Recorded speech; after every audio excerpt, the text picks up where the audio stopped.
ভাইফোঁটার দিন তোমরা তো শুনেইছো যে আমি মামাবাড়ি যেয়ে উঠতে পারিনি, কিন্তু আমার মা গিয়েছিলো তার ভাইদেরকে ফোঁটা দেওয়ার জন্য। তো সেখানে যাওয়ার পরে মা সেখানেই রয়ে গেছিলো, মানে মামাবাড়িতেই এখনও আছে। তো সেই জন্য ভাবছিলাম যে মা অনেক দিন বাড়িতে নেই, তা একটু মন খারাপ করছিলো, সেই জন্য দেখা করতে গিয়েছিলাম। আর একটা কারণ ছিল, সেটা একটু পরে বলছি।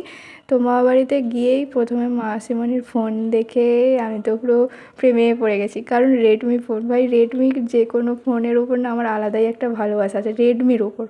যাই হোক, আর নতুন হেডফোনটা নিয়েও গান শুনছিলাম। তো তারপর বললাম মাসিমণি নিয়ে নেবো, মাসিমণি বললো হ্যাঁ নিয়ে নে। তো মাসিমণিকে জ্বালানোর পরে গিয়েছিলাম মামাবাড়িতে আসার সেকেন্ড কারণের জন্য। সেটা হচ্ছে আজকে অনেক দিন পর আমি মামাবাড়িতে ফিস্ট করবো। কালকেও হয়েছে মায়ের মানে মামাবাড়িতে, কিন্তু আমি যেহেতু আসিনি সেই জন্য বায়না করেছিলাম আর যে ফিস্ট করতে হবে, তো সেই জন্য ফিস্ট হচ্ছিলো। তো এখানে নতুন মামি আমার জন্য টিফিন এনে দিয়েছে, ডিম টোস্ট। তো ডিম টোস্ট খেতে খেতে আজকে তোমাদের আমাদের ফিস্টের মেনুটা বলেই দিই। মেনুতে ছিল মাংসের কিমা দিয়ে খিচুড়ি, আর পেঁপের চাটনি, মিষ্টি, পাঁপড় আর হজমালা। যাই হোক, সেইগুলোই খাচ্ছিলাম। তারপরে রান্নাবান্না হচ্ছিলো, আমরা অনেক রিলস করলাম, ছবি টবি তুললাম, একটু মজা করলাম, গল্প টল্প করলাম। সব কিছু করার পরে লিপসি আর জিপসিকে মাসিমণি খাওয়াবে বলে আর কি খাবার মাখতে গিয়েছিলো। তো মানে এখানেও একটা ঘটনা হচ্ছে।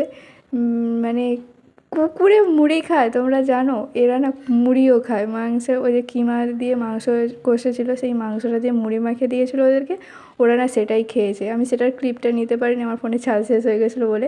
তো খাওয়া দাওয়ার পরে মামারা বলছিলো যে যারা খায়নি তাদেরকে একটু পরিবেশন করে দে, সেটাই করছিলাম।